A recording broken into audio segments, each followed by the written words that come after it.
स्वामी समर्थ, जय जय स्वामी समर्थ, श्री स्वामी समर्थ, जय जय स्वामी समर्थ. श्री स्वामी समर्थ महाराजांच्या नामस्मरणाने आजच्या संध्याकाळच्या व्हिडिओला सुरुवात करूया. शुभ संध्याकाळ तुम्हा सगळ्यांना. कसे आहात तुम्ही सगळे? आशा व्यक्त करते स्वस्थ असाल, मस्त असाल, स्वामींच्या सेवेमध्ये रममाण असाल.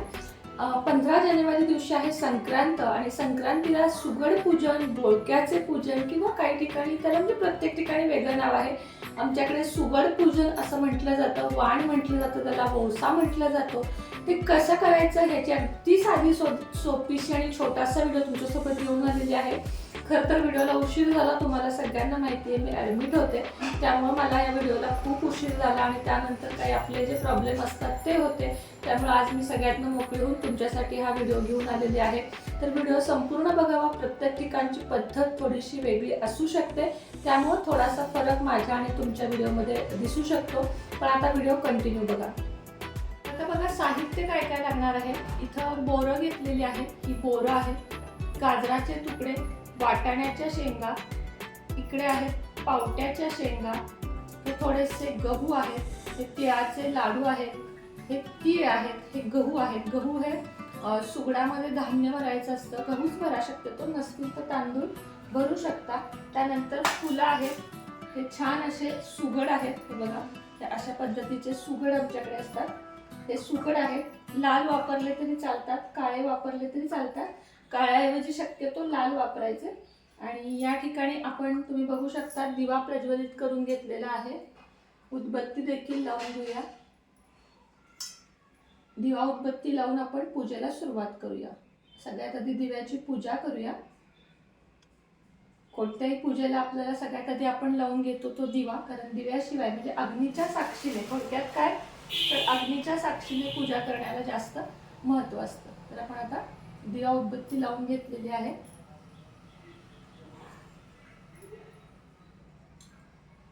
कापड पिवळं घेऊ शकता, लाल घेऊ शकता, कोणत्याही प्रकारचं घेऊ शकता. मी इथं पिवळं घेतलेलं आहे.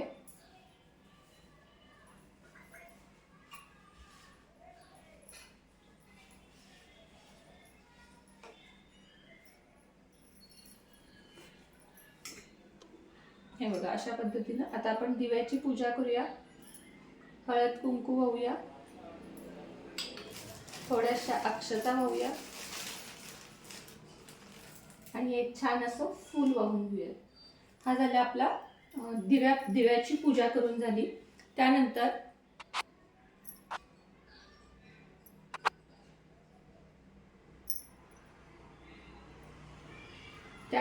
आपल्याला या ठिकाणी सगळ्यात आधी गणपती पूजन करून घ्यायचं आहे. परी गणपती पूजनासाठी विड्याची पाने ठेवली तरी चालेल. आपल्या उजव्या हाताला या ठिकाणी थोड्याशा अक्षता आणि त्यावर हळदी कुंकू. आता या गणपतीची पूजेमध्ये आपली स्नान म्हणजे सगळं करून झालेलं आहे. नसेल तर सकाळी तुम्ही याच्याऐवजी सुपारी ठेवली तरी चालेल. वक्रतुंड महाकाय सूर्यकोटी समप्रभ निर्विघ्नं कुरु मे देव सर्व कार्येषु सर्वदा म्हणत तुम्हाला स्नान घालून घ्यायचं आहे आणि या अक्षतांवर गणपतीची स्थापना करून तुम्हाला घ्यायची आहे. बघू शकता. आता या 5 ठिकाणी 5 सुगड आहेत. थोड्या थोड्या अक्षता प्रत्येक ठिकाणी ठेवून घ्यायच्या आहेत.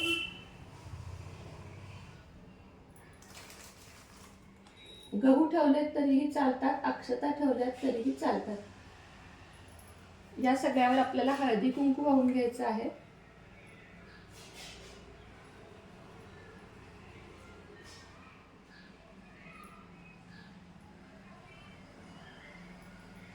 आणि त्यानंतर त्याच्यावर आपल्याला सुगड ठेवायचे आहेत. आता सुगड ठेवताना प्रत्येक सुगडात थोडे थोडेसे गहू भरायचे आहेत आणि मग तो ठेवायचा आहे.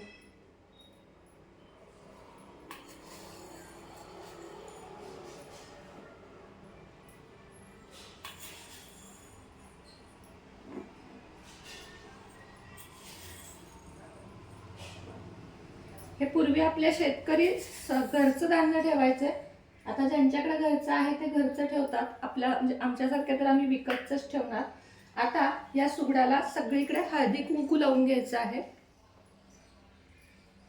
5-5 रेषा ओढल्या तरी चालतात, एक एकदा असं हळदी कुंकू लावलं तरी चालतात.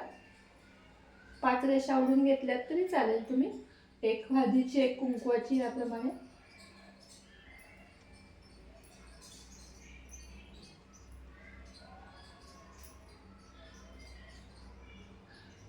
हे झालं हळदी कुंकू लावून. त्यानंतर आपलं जे साहित्य आपण घेतलेलं आहे महत्वाचं, हे सगळं त्यामध्ये घालायचं आहे.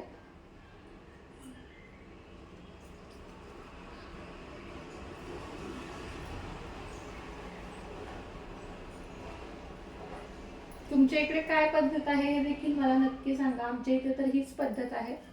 विड्याची पानं तेवढी आज माझ्याकडे नाही आहेत आणि गव्हाच्या लोंब्या माझ्याकडे नाही आहेत आज, कारण मला बरं नसल्यामुळे मी बाजारात गेले नाही. यांना सांगितलं, यांनी एवढंच साहित्य आणलं.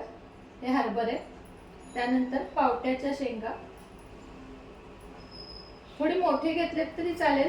याच्यावर एक झाकण ठेवण्याची पण प्रथा आहे काही काही ठिकाणी, आमच्याकडे ती प्रथा नाहीये. म्हणजे झाकण म्हणजे अशी मातीची प्लेट असती. आता हे गाजर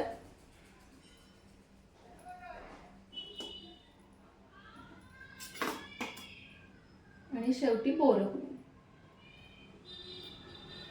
ही छोट्या बोरांनाच महत्व आहे बरं का. जी लाल बोरं असतात नाही त्यालाच महत्व आहे. हिरवी बोरं शक्यतो ठेवू नका, नाही मिळाली इलाज नसेल तर ठेवू शकता.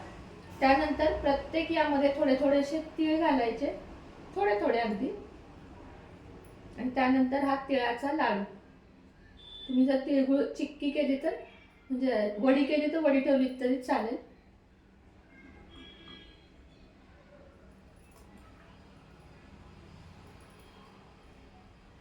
हे तिळगुळाचे लाडू. आता गणपती बाप्पाला गुळ खोबऱ्याचा नैवेद्य दाखवून घेऊया.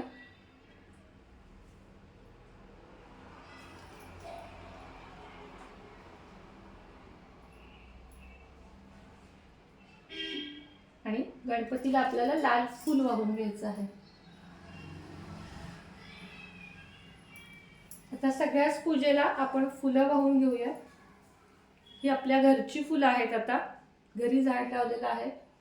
हे बघा, अशा पद्धतीनं 5 सुगडांना 5 फुलं आपण या ठिकाणी वाहून घेऊया.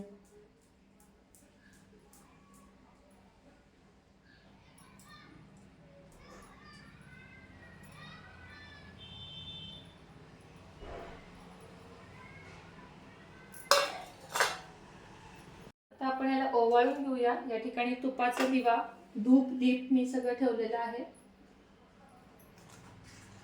तुपाचा दिवा लावून घेऊया.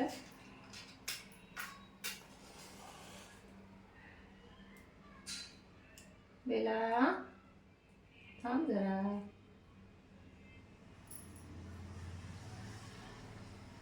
श्री स्वामी समर्थ, जय जय स्वामी समर्थ.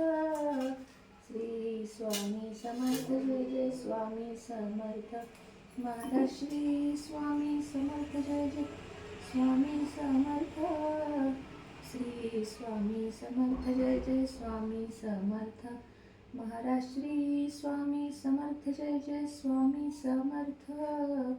श्री स्वामी समर्थ, जय जय स्वामी समर्थ. आता याला छान असं ओवाळून घेऊया आपण. आणि त्यानंतर थोड्या थोड्याशा अक्षता सगळ्यांना व्हायच्या.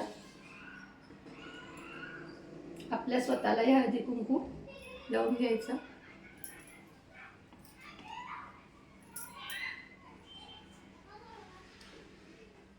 आता ओवाळून वगैरे झालं की त्यानंतर हे वाण आपल्याला झाकायचं आहे. हे वाण कधी उघडं ठेवायचं नाही. बघा, अशा पद्धतीनं हे वाण आपल्याला झाकायचं आहे. आणि वाण झाकलं की दुसऱ्या दिवशी म्हणजे किंक्रांती दिवशी झाकूनच 5 सवाष्णींना किंवा एक, मग तुमच्याकडे सवाष्णी मिळत नसेल तर खरं तर हे 5 सवाष्णींना देतात आणि 5 सवाष्णींकडनं घेतात. तर देताना पण असं ह्याच्या खाली घेऊन असं झाकूनच द्यायचं, उघडं वाण द्यायचं नाही. आपलं वाण उघडं पडून द्यायचं नाही. आता जर तुमच्याकडे 5 सवाष्णी नाही मिळाल्या तर तुम्ही एक तुळशीला ठेवा, एक मंदिरात ठेवा, एक गाईला ठेवा. आणि हे दोन्ही सुद्धा तुम्ही मंदिरात ठेवू शकता. म्हणजे मंदिरात सगळे ठेवा, एक तुळशीपाशी ठेवा, एक घरामध्ये कुलदेवीपाशी ठेवलं तरी चालेल. प्रत्येक ठिकाणी आपल्या पदराखाली असं झाकायचं आणि मग द्यायचं. उघडं कधी कुणाला वाण द्यायचं नाही. तर एक मिनिट. तर अशा अशा पद्धतीनं अतिशय साध्या आणि सोप्या पद्धतीनं मी तुम्हाला सुगड पूजन दाखवलेलं आहे.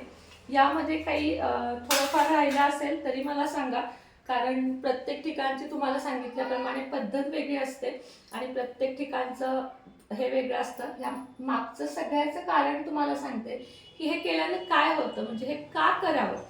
तर शेतकरी लोक जे असतात, आपण जरी म्हणजे मी स्वतः शेतकरी नाही आहे म्हणून सांगते, शेतकरी लोकांना शेतातलं धान्य जे नवीन उगवतं किंवा या थंडीमध्ये ज्या वेगवेगळ्या नवीन भाज्या येतात त्या शेतकऱ्यांबद्दल कृतज्ञता व्यक्त करण्यासाठी, परत हे जे कुंभार लोक असतात त्या कुंभारांची सुद्धा ही आपण सुगड घेतो, त्या कुंभार लोकांची कृतज्ञता व्यक्त करण्यासाठी, म्हणजे माती, शेती आणि भाजी आणि धान्य या सगळ्याचीच कृतज्ञता व्यक्त करण्यासाठी भोगी हा सण साजरा केला जातो.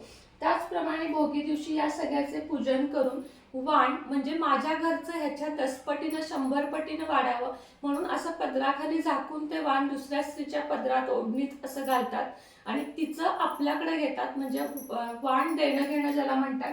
आता सध्याची फॅशन आहे की आपण काहीही वस्तू आणून लुटतो, जसं की कुणी कंगवे आणतं, कुणी करंडे आणतं, कुणी टिकल्याची पाकिटं आणतं, पण पूर्वीचं या वाणाला जास्त महत्त्व होतं.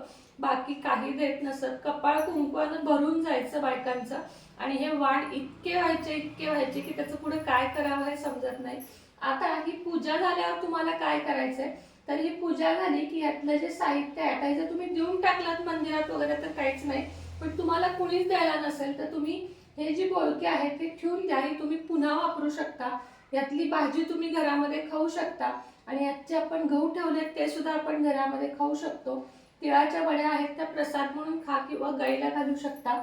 या सगळ्या सुगडाला संक्रांतीला तुमच्याकडे पुरणपोळी, गुळपोळी जो काही नैवेद्य केला जातो त्याचा तुम्हाला नैवेद्य दाखवायचा आहे आणि एकतरी सवाष्ण, किमान एकतरी सवाष्ण तुमच्या घरी येऊन यातलं सुगड घेऊन जाईल. ह्याचा प्रयत्न करा, पण नसेल तर काही हरकत नाही. कुलदेवी समोर एक ठेवा, तुळशी समोर एक ठेवा आणि बाकीचे सगळे तुमच्या जवळपास जे कुठलं मंदिर असेल तिथे जाऊन ते ठेवून या आणि अशा प्रकारे आपली पूजा संपन्न झाली आहे. तर तुम्हाला माझा हा छोटासा पूजेचा व्हिडिओ कसा वाटला ते नक्की सांगा.